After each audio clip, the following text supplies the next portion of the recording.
All right. Hello, everybody. We are live and on the air. Welcome to another episode of a student success story featured by Mac School Prep. Today, we have Gerald here to talk to us about his experience as a University of North Carolina Chapel Hill student.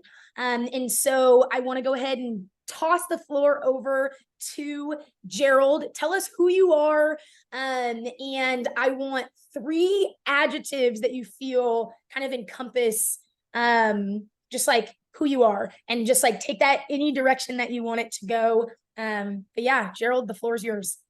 Yeah, so I am Gerald. I am Nigerian-American, born in Nigeria. My parents Nigerian. Moved to the States, specifically Maryland, Baltimore, Maryland, around 2004. So raised in Baltimore, Maryland. It's my hometown. Um, I am a physics undergrad student. I love it. And 3 adjectives about me, I would probably say I am lucky. Uh, things I do, like I feel like I have a great deal of luck compared to my peers. Um, I feel like I'm also very curious and I ask a lot of questions, which is needed for like my kind of major. And I would also say that um, I'm determined. When I have a important goal or project I need to get done, I will sink all my attention into it for hours, lose track of time, just to make sure it gets done, just to make sure I can check it off my list.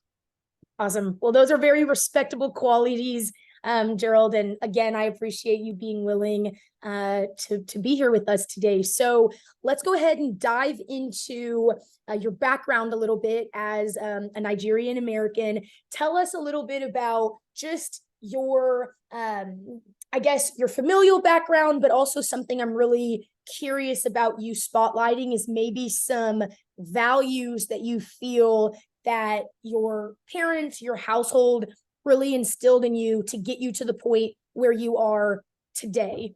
And then before you answer that question, just so that everybody knows, what year are you at UNC? I am about to be a junior. Okay, awesome. You're hitting that hard year. So prayers to you, my friend. But okay, yes, to talk about your background a little bit. Yeah, so like I said, I'm Nigerian. Parents are Nigerian. I was born in Nigeria. For my parents specifically, school and like university and education, it was very different for their time compared to American university and college for like 2023. When my dad went to school, they didn't really have like all these like majors like UNC offers. There's like over 100 majors that UNC offers. My dad's school, they only offer like I think 3 or 4 when he told me. It was either nursing, accounting, study to become a professor or teacher, or do something with like engineering. So those are the only 4 that he had access to. He chose the accounting route, and my mom, she chose the nursing route for her education. And through that hard work, they were able to afford enough tickets and visas for my whole family, myself, my 2 sisters, and my brother to immigrate to America. Mhm. And I think the foreign values they Well, how old instilled were in you me. at that time, Gerald, when you came? You said that was 04. Yeah, so I was about 1 years old. I was Okay. born in 2003. Okay.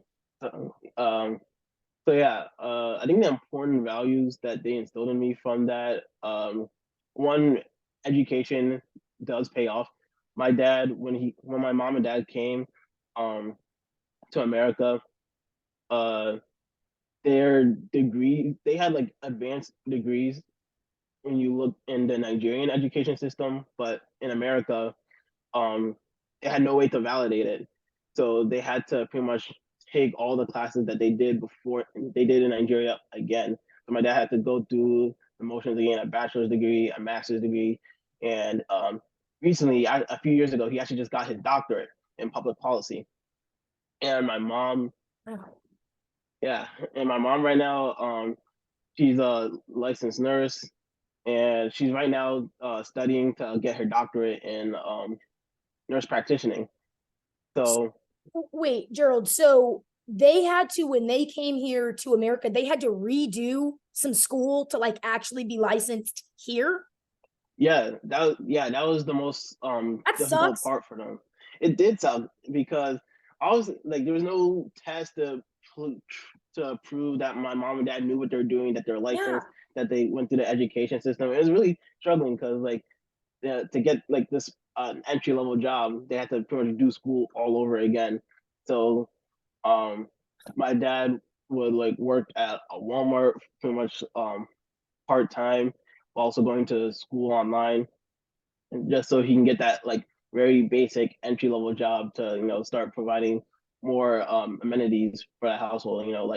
Like insurance, like being able to pay for doctor visits.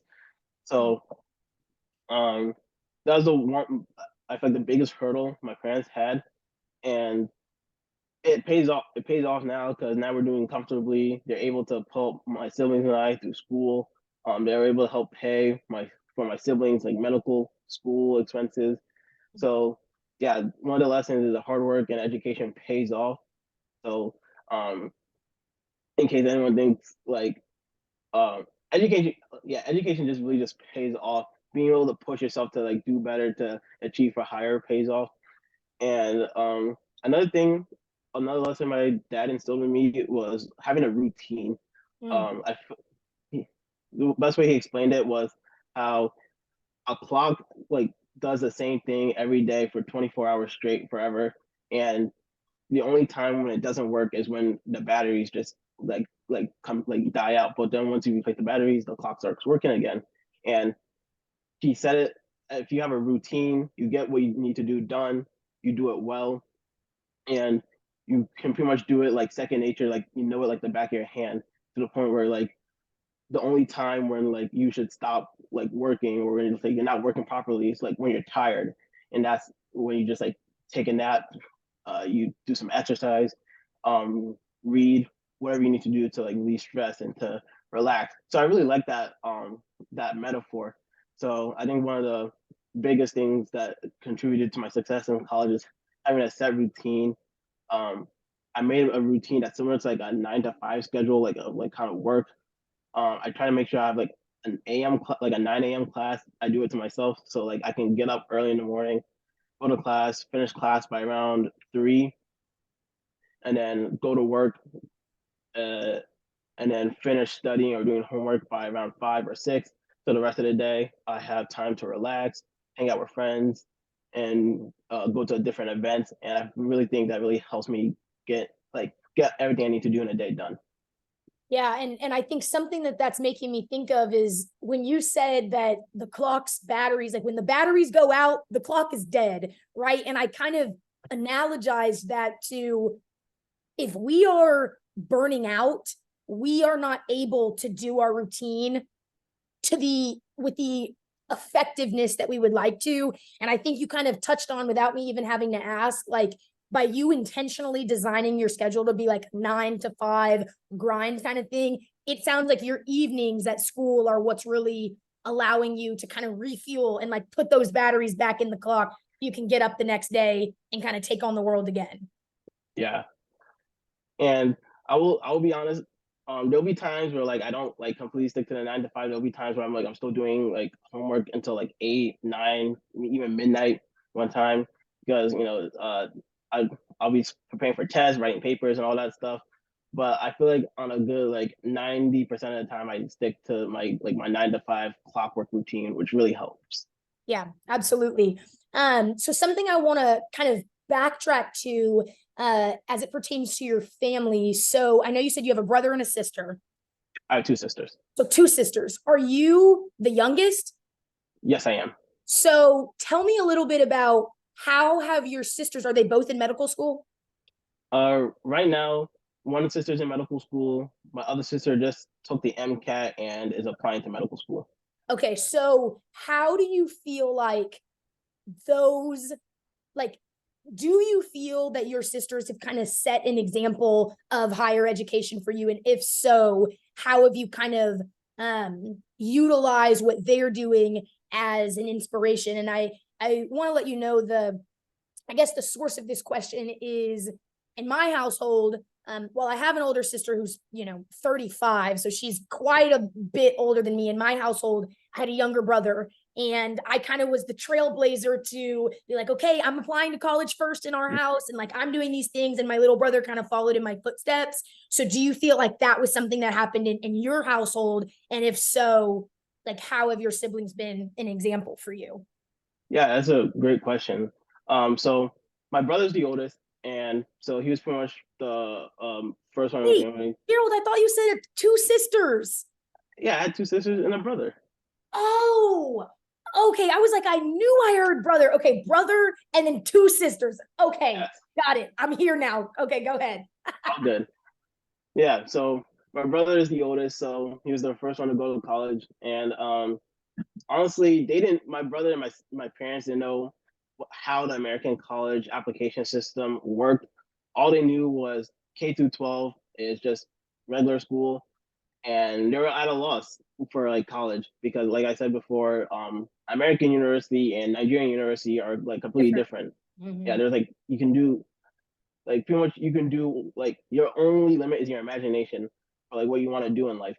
So when my brother was about to graduate high school, he didn't know where he wanted to go to college. He didn't know what to do. So uh, he went to our state school in Maryland, College Park, and now he's on track to become a doctor in like about the and he's graduating from med school actually next year.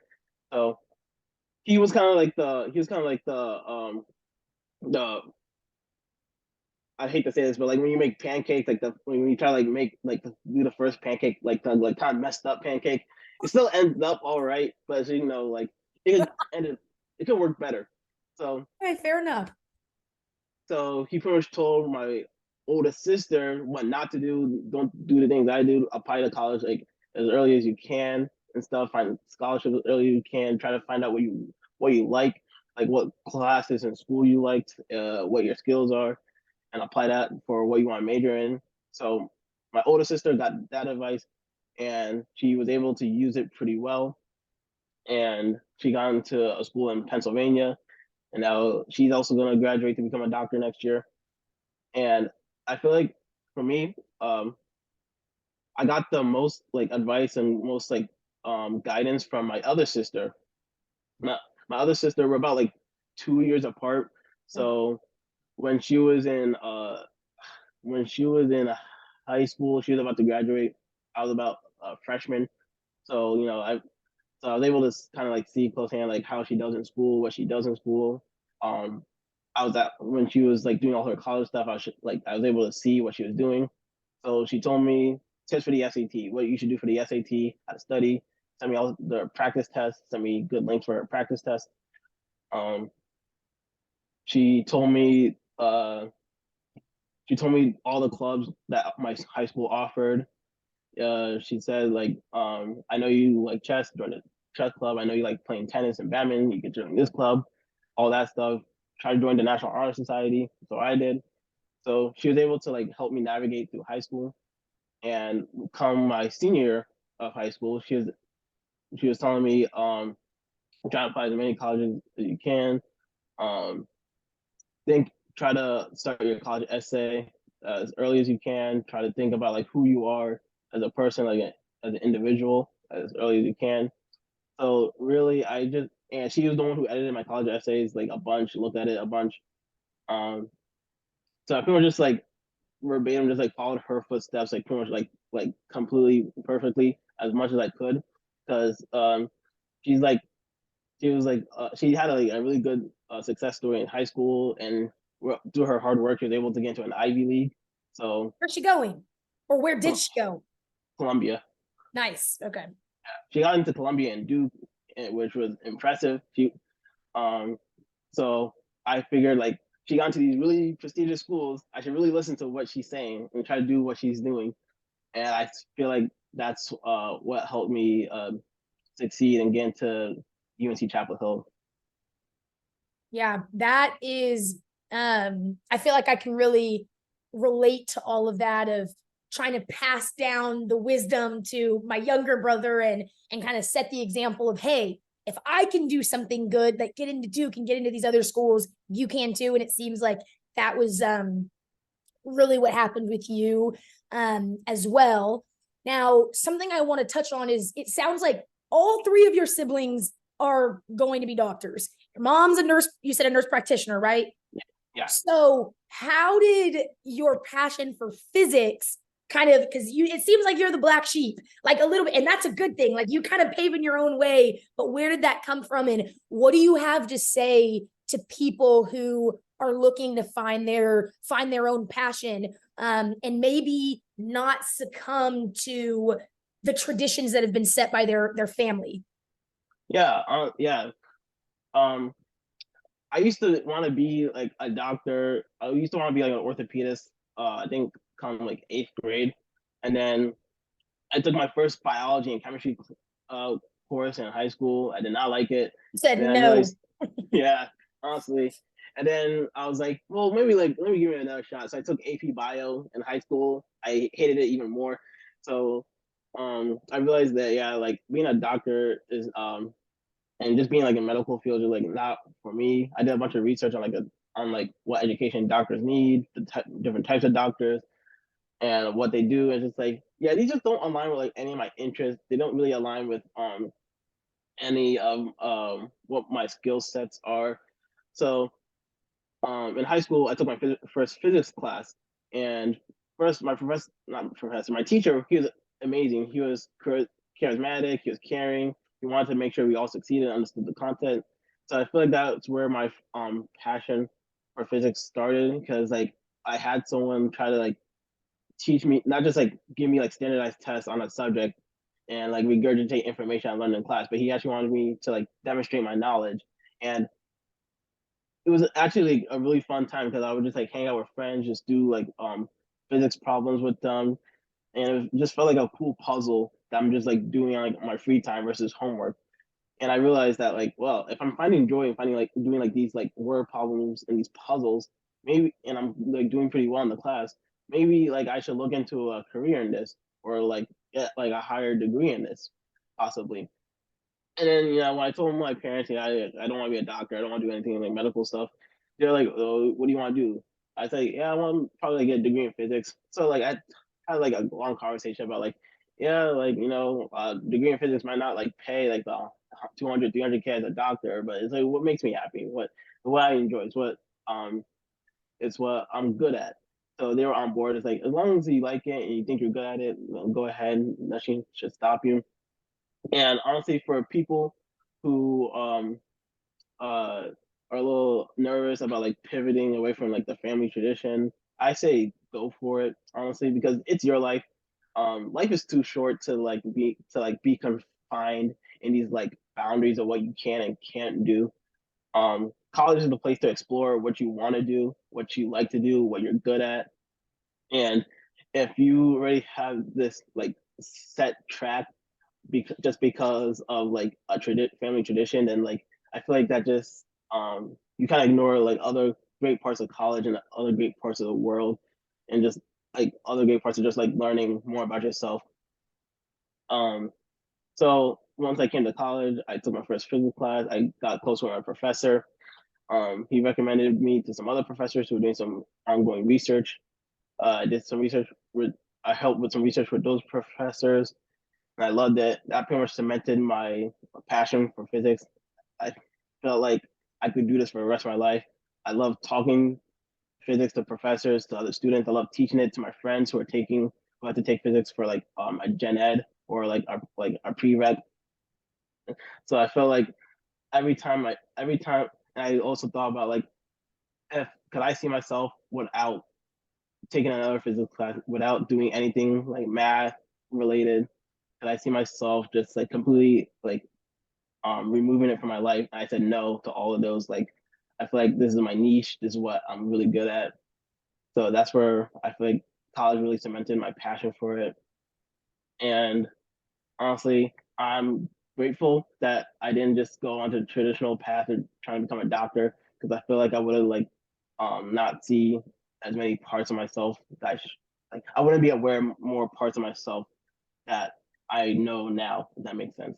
Yeah, that makes a lot of sense, Gerald. And I think something that it's making me think a lot about is one, kind of just extrapolating this to applying to college. Something that I like to tell my mentees is, at the end of the day, this is your life. Nobody else is living it except for you, right? And so with every decision that you make, including where you go to school, you can't make that decision for anybody else. Not your parents, not your siblings, not your mentors. You've got to make that decision for you, because even though maybe some people in your life might be disappointed or might be like, oh, like you should have done something else, if you are going to wake up every day and be like, dang, like I did the right thing for me, that's all that matters. Those other people are they're going to get on board at some point, especially if they love and care about you. So I really love that you were kind of spotlighting and really kind of showing how important it is to find and pursue what you love.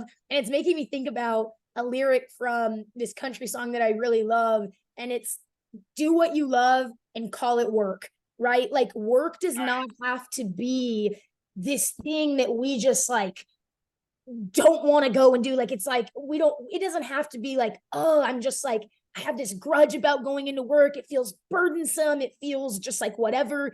Work can be something that we love, right? It can be something that we are excited to stay up till, 8, 9 p.m. in the evenings doing, or wake up early to go do. And I think that like having that passion and being fulfilled by your career, that's what's going to give you the longevity in your career and the success in your path. So I'm really glad that you're kind of a walking testament to how you finding your niche, you finding what you're good at has enabled you to be like, dang, like I can do this for the rest of my life. And maybe I'm bucking the system a little bit with, the doctors in my family, but that's okay. And that's true to you. So yeah, I appreciate that.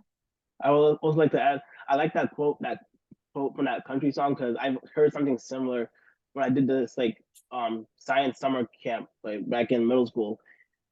This guest appearance, he said something like, he said the best way to make money is to do something you love, which is, Yeah. honestly, that's just the secret to life, honestly. And I'll say, like in college, like I'll say this: switch your majors as many times as you want, like because that's the only, because if you don't, that's how else are you gonna find what you like, what you're good at, what you want to do for years to come. I switched my major like I think like 4 times. They were all like physics related, but it was like more like what concentration of physics I was gonna do. What did I want to do? Like energy? Do I want to do like a computational? Do I just do like pure like finance? I switched it like multiple times so I could like take the different classes to see like what I really like, what I want to do, what I'm like the most like good at. And I finally like settled on one because like that's where I like got like um the best test results, best test scores, best like one of my best grades in college so far.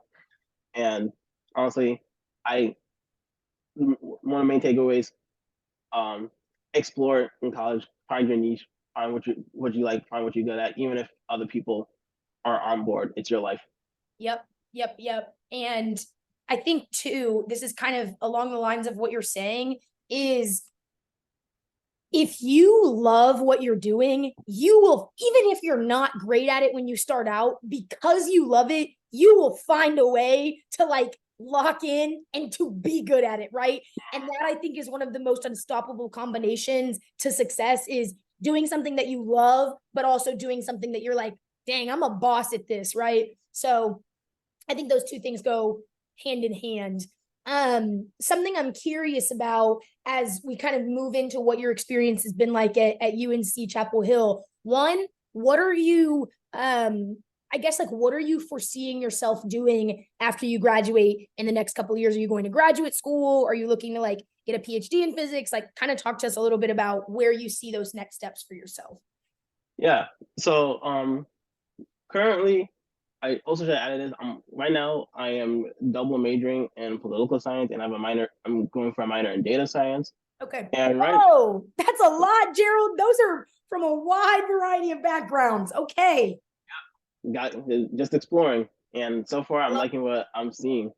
But right now, this was a field of science plus physics that I just like discovered because of the job I'm working at right now, but something called educational research. And it's pretty much where you use data analysis and like to see what educational policies are working, what techniques are working or are not working, how to change education, how to change like science education, how to make kids and teenagers more literate, better at math and stuff. And that's probably the field I want to go into right now. So that's where like the political science part of my degree is coming from. So I can like get into like policy and policy analysis and policy change and the data science part. So I can like, learn more like statistical stuff. So like I know how to analyze data more better. And so I can like think about more educational policies. So to improve on.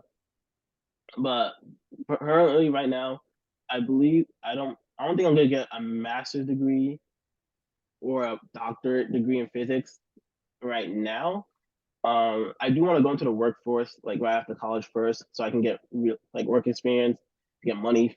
Second of all, and also because I'm just kind of tired of school because like K through 12, then 4 years of college, and then like another like 2 years of grad school. Like I want to take a break. I want to actually like have work experience and stuff to make sure like if this is the thing I'm going to do for the rest of my life, I want to make sure like I really like it, and I feel like work experience is the best one of the best ways to do it. But down the line, I do see myself gaining a master's degree in either statistics or data science if that becomes more popular for other colleges. Um, a doctorate in physics, not I'm not really sure. I don't think I'm gonna get a doctorate in physics or a master's in physics. I could see myself getting it, but I don't for right now for I think what I want to do. I don't think I need a doctorate in it. So that's where my kind of future plans are right now. I think something that I really admire about you is your life kind of conveys this message of there is no one set path that you have to take to like be successful. You have interests in so many different domains, and I can see that you're like, yeah, like maybe I'll do that, but I'm not in a rush. Like, kind of just as life unravels, as we get there, I'll kind of pivot as needed. And I think that that is something that is so important for everybody, and like including myself, to internalize. I think being at schools like UNC, and then I go to Duke, where it just like higher education sometimes forces this path on you. Like you need to go get an undergraduate degree and then go to graduate school and then blah, blah, blah, blah, blah. And it feels like your life is kind of planned out for you. And your story is just reminding me of something that one of my mentors used to say is just like, our life is a tapestry. It's confusing and it has so many colors and so many patterns. And like, even though we may be looking at one tiny particular area on the tapestry and it doesn't make sense to us right now, when you zoom out, it's something beautiful and everything is going to fit together eventually. And I just love that you're like, I'm not in a rush. Like my life is too short, but also life is so long, right? And like I've got time to do what I want to do. I want to take a break from school, so I'm going to go into the workforce, kind of figure out what I want to do, decide later if I want to go get my master's or a graduate degree in this. So I think that's so admirable, you know? Yeah, I don't think that tapestry quote, yeah, that pretty much sums up like my life philosophy. Like honestly, we just gotta take life one step at a time. Take take a breath. Know that we don't know what the future holds, but like usually, things have a way of playing out and for the benefit of us. And we just gotta just like trust the process, trust that we know what we're doing deep down, and just have confidence and hope for ourselves. That's really it. I love that confidence and hope for ourselves. So kind of transitioning into, I want to really zoom in on your experience at UNC Chapel Hill, and not necessarily your academic experience. I'm not necessarily asking you to highlight that, but just like, what has your student experience been for you in general? Kind of some positive things you want to highlight, maybe even some negative things that you want to highlight. But yeah, I'm just kind of curious about what that's been like. Yeah. So obviously UNC Chapel Hill is a predominantly white institution. So as a black student, you know, it can be like a little overwhelming to like not see as many people that like look like you. Mhm. But I will say that UNC does a good job of having a lot of clubs on campus that you can join to find like-minded people of you. There's not only like the black student movement on campus. There's if you can think about it, if you can think of it, there's probably like a club on campus for what you like. And um, I joined a tennis club, a badminton club. I joined a rock climbing club. I've joined this finance-ish club.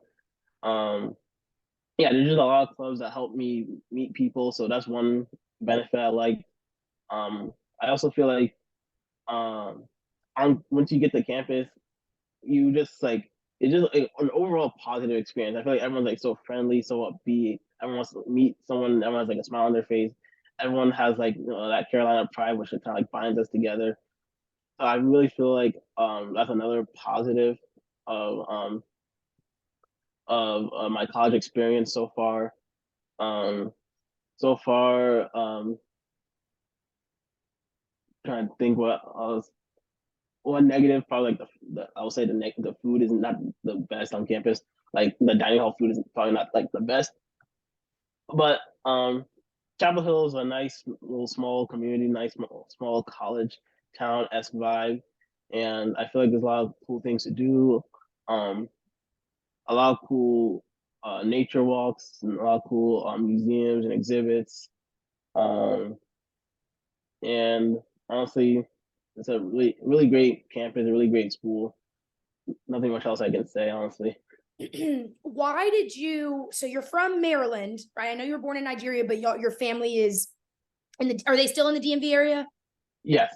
Okay, so why UNC Chapel Hill? It's an amazing school, and I, as part of my scholarship, I've had the privilege of being able to go to school there for an entire semester. And I will tell you, Gerald, I like the food. Okay, Lenore has my heart. All right, I'm just saying. I'm just saying. Try eating there every day for like 2 years straight. I Okay, think fair that'll enough. change. Fair enough. Lenore is the dining hall for people that don't know. But anyways, so yeah, back to my question. Why did you decide on UNC Chapel Hill? Did you always know you wanted to get out of Maryland? Kind of talk to us a little bit about your thought process behind that. Yeah. It's a funny story. Honestly, since college application season started, I knew for a fact that I wanted to leave Maryland ASAP. Fair Um, enough. my guidance counselor said like, "Oh, you should apply to one or two in-state schools, so you know have like some You said safety." no. I said, "Yeah." I said no. I applied to no Maryland schools. It's like it's either I'm out of Maryland, the highway. I'm leaving Maryland, or like I'm getting like a job or something. Because like I just don't want to stay in Maryland for school. Because one big part of my upbringing in terms of like academic in high school, my parents didn't really let me out, like hang out with friends as much. I mean, I can stay after school to do like clubs and stuff, which is fine. But if I want to like hang out with my friends at the mall or go to the movie theaters, I never really got to. So my parents didn't really let me to. They were kind of like strict, and not like strict, but like they really want to make sure like I was on top of everything They and said, like get your work done, Gerald. They said, yes, get that work. yeah, they just work. I try to tell them the famous line, like all work and no play makes Johnny a very dull boy, but they Yeah, didn't want to hear it. yeah, fair enough. And they said you stay after school pretty much every day. That's enough for you. I'm like, fine. So I knew it. I wanted to leave Maryland ASAP. I wanted to be on my own. I wanted to do things on my own accord. If I got into trouble, it won't be because of me. I want to have like my own independence. I want to like leave to go anywhere when I want. So I applied to about 18 colleges, all out of state. I think all of them were actually on the East Coast. Um, and what came time to college decisions, it was down to two schools. It was UNC Chapel Hill and UVA. All of my senior year, I was repping UVA like crazy. I was like, this is it was my quote unquote dream school. Like this is a school I'm gonna go to. Like I could see myself. Like I could rock the orange and blue. Like um, I was following the UVA pages and like all the news and stuff. I signed up for the newsletter. I was crazy. I was like a whole UVA fanatic. I saw myself going there. Um, and I got into UVA. I got in on early decision, and then I thought like, well, this is the school I'm gonna go to. And then I applied to UNC. I applied to UNC. I hate to say this, but on a whim. Wait. Hold on, Gerald. So I thought when you apply early decision to a school, are you still able to apply to other schools?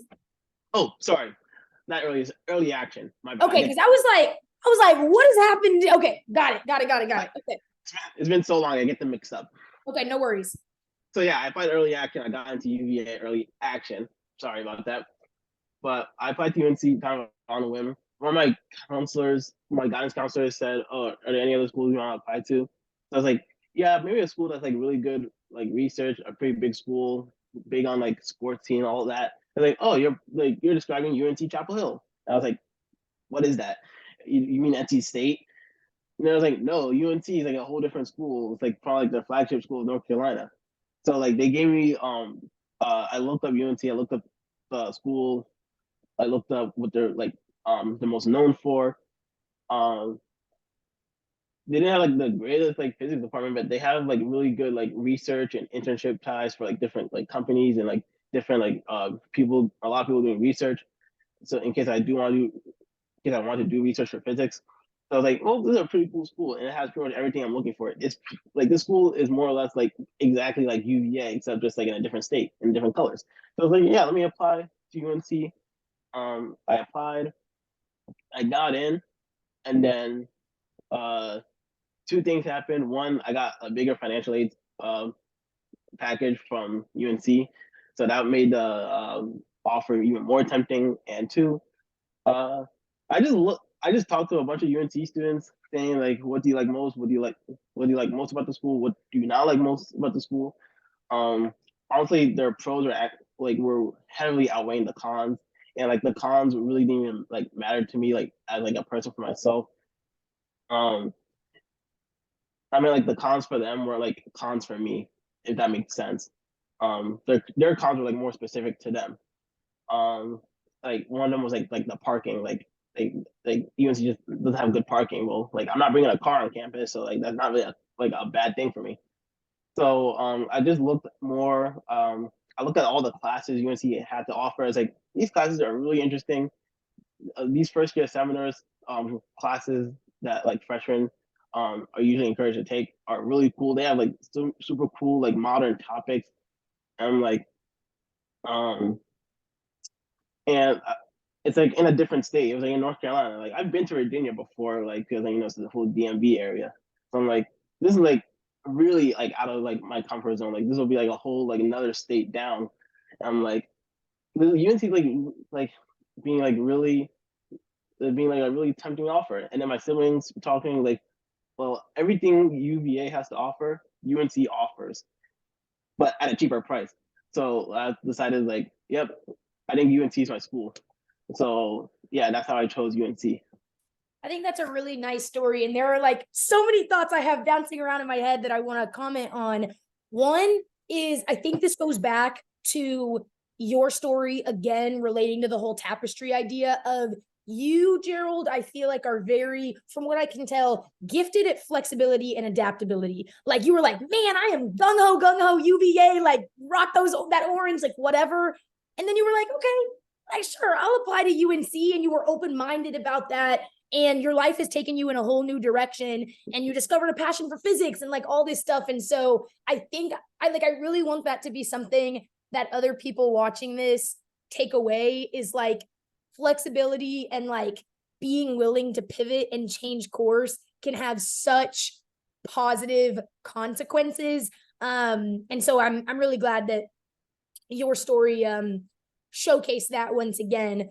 And then I think the other thing that I wanted to just like talk about is I can really relate to the whole like work mentality that your parents kind of instilled in their their 4 kids. And for me, I just like, my parents have always, especially my dad, he's like, Mackenzie, at the end of the day, and I'm sure you appreciate that your parents are like, Gerald, like work hard, because they want the best for us and they want us to be set up for success. And, you know, at the end of the day, like in high school, you knew like I'm trying to go to college, and it takes having good grades, and it takes like being academically gifted and doing what you were supposed to do in the classroom. And so I want to encourage people, like, at the end of the day, don't forget what your priority is when you're in school. Like, get your work done, like, be on your grind. But at the same time, like, Gerald is right, you will burn out if there are no opportunities for play. They shouldn't be prioritized over your work, but they should be balanced into your life, into your routine that you build for yourself, kind of going back to that routine word. So yeah, that's something that made me think about. I don't know if you have any follow-up on that, or I can move to another question. Nope. You're like, yeah, that Sorry. sums it up. Honestly, my whole story is just try to be flexible. Like, honestly, when I was applying to UNC, I saw like no downsides. Like, if I apply and I get in, that's another opportunity. If I apply and don't get in, well, that means like UVA was truly the one for me. So like either way, it's like it was a win-win. That makes me think, what is your philosophy on risk taking and failure, like the prospect of failure and being out of your comfort zone? Because Gerald, if I'm honest, you're being honest here. If I'm honest, taking risks are scary. When there is the real possibility of failing and like the real possibility of messing up, I kind of shy away from those opportunities. And so I feel like you're much different, and I want to kind of raise to light what your philosophy is on that. Yeah, honestly, my parents instilled in me hard work and like how what they did, like they pretty much had like no rooms for error to make sure like we had a comfortable life. So like I used to be like I can't mess up. I only have one shot to make sure like I'm doing well, what I'm doing, what I'm supposed to.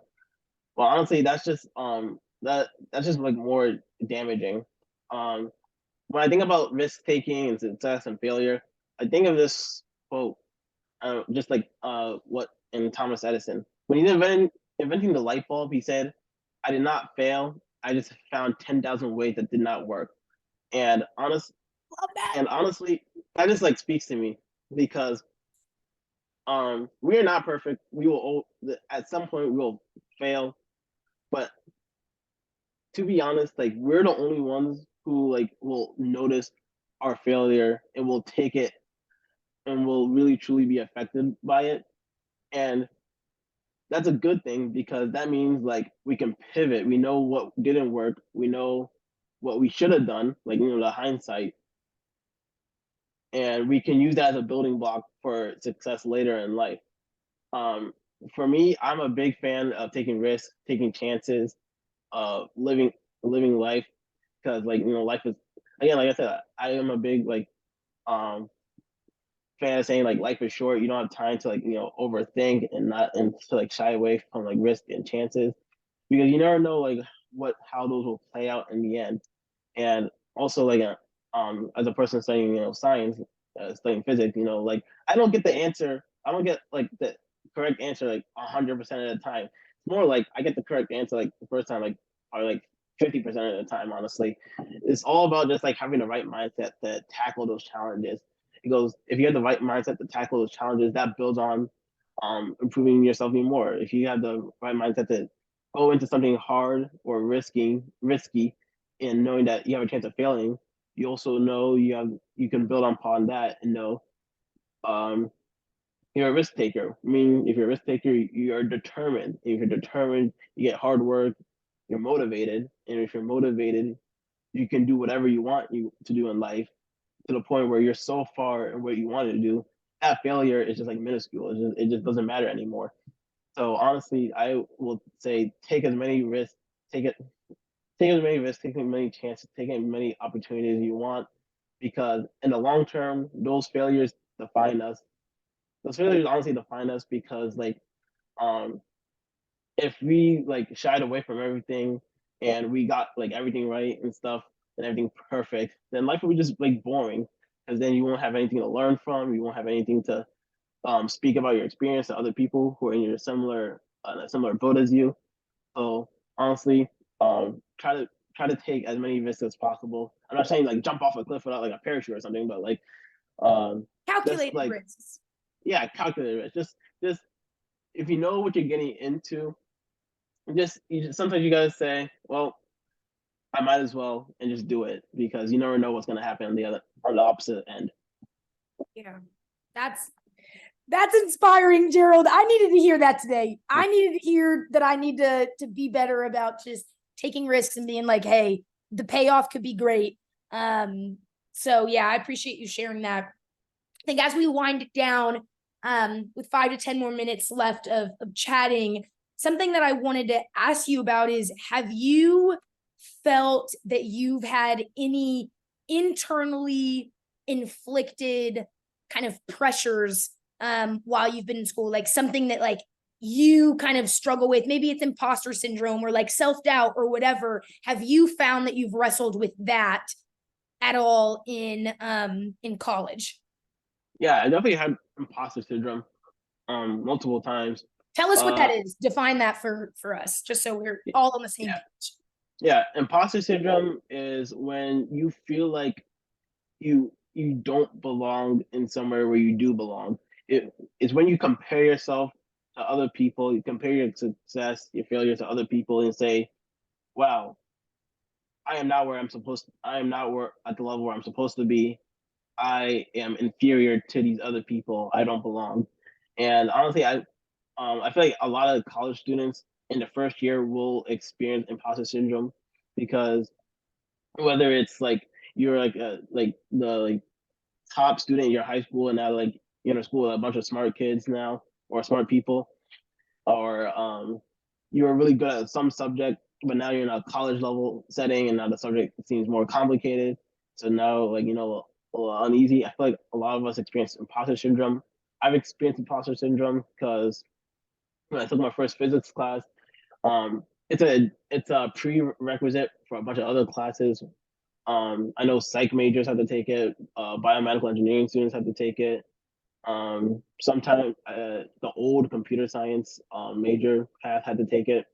So I would be in a room filled with all different kinds of people majoring in all different kinds of stuff, and I would feel like worried, because like I would get like a C on a test, while meanwhile someone who's only taking this class as a prerequisite and doesn't have to take another physics class ever again gets like a B plus or an A.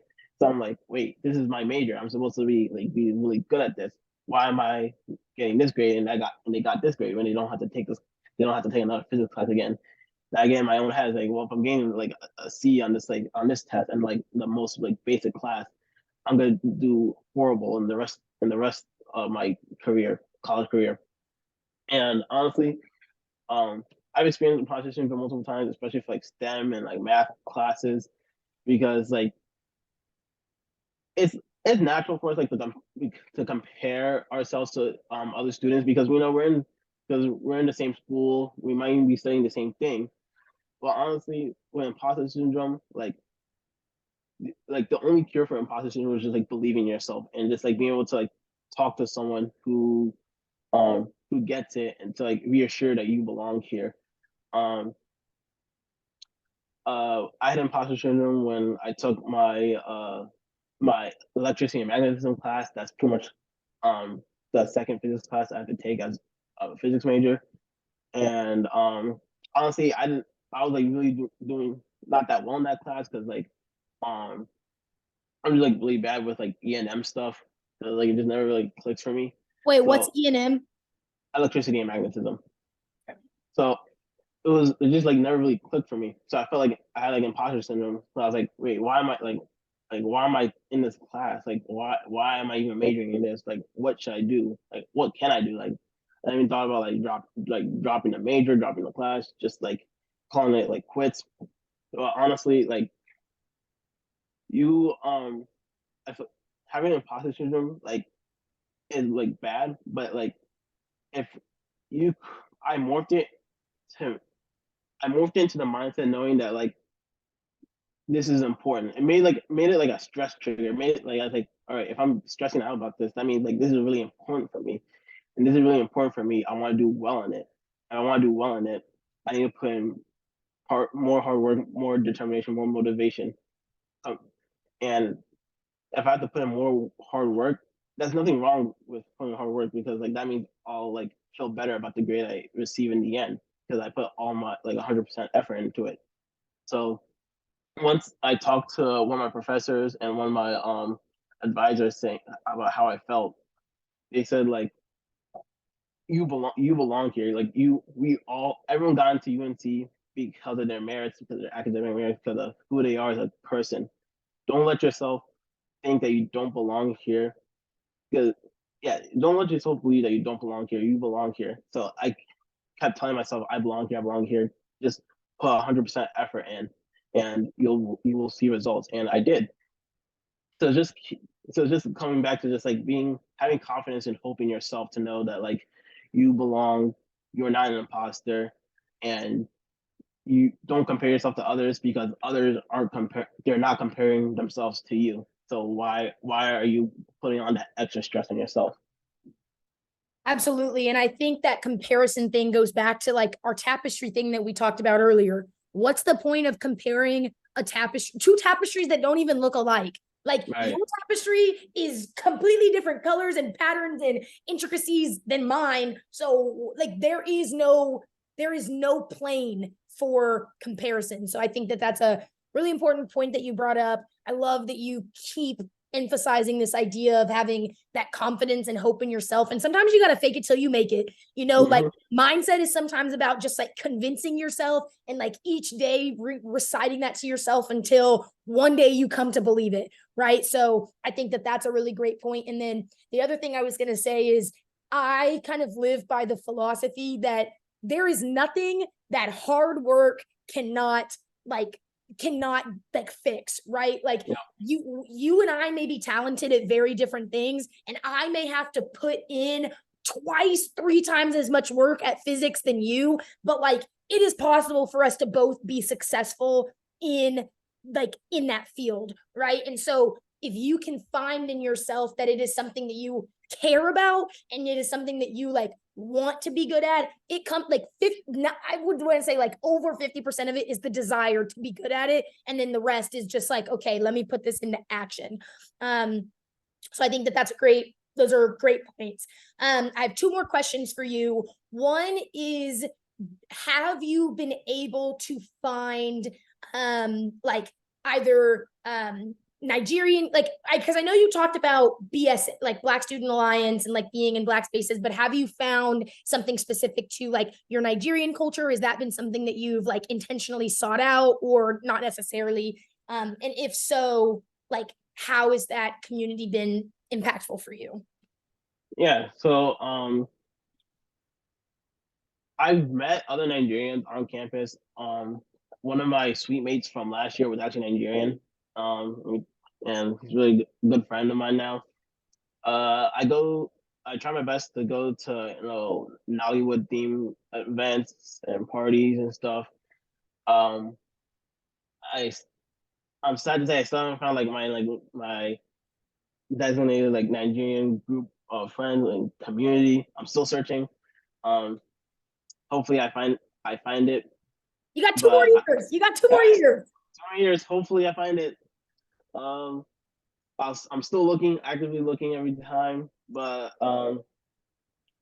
yeah, I still try to connect with the culture. I still my friend from high school, he goes to Duke, and I hang out with him. He has some Nigerian friends, so I'm able to hang out with some of his Nigerian friends. Um, but I do still go to the Black Student Alliance meetings, and there's a lot African students there, not just like Nigerians. So I'm able to connect with them as well. So I feel like I haven't found like my Nigerian community, but I think I found a stable and positive African community on campus. Awesome.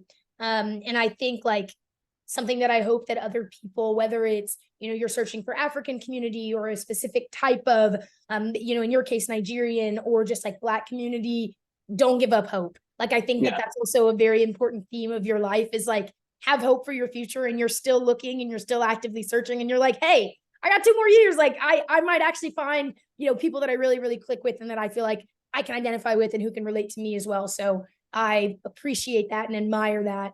I think the last thing that I want to wrap up on is, we've talked, like, I think through your stories, we've offered, like, you've been able to offer a lot of like advice about confidence and, flexibility and adaptability and working hard and being determined. Is there one last thing for the people that you want to just like either hammer home, a new piece of advice that you want to give for like the little Geralds out there that are like, I like this kid is a role model for me? What do you have to say to them? And we're gonna wrap it up on that. I'll probably end on this quote I saw in a commercial. I think it was a Nike commercial, honestly. But I love that we have these quotes that we're just going back and forth. I love that. I know. I mean, that just helps, keep me going. Honestly, these quotes just help me keep me going, because they hit close to home. They hit. It's, you don't have to be great to start, but you have to start to be great. And I feel like, and even if you like look at like, if you look at not just like, you can look at it through academics, like what you want to study and stuff.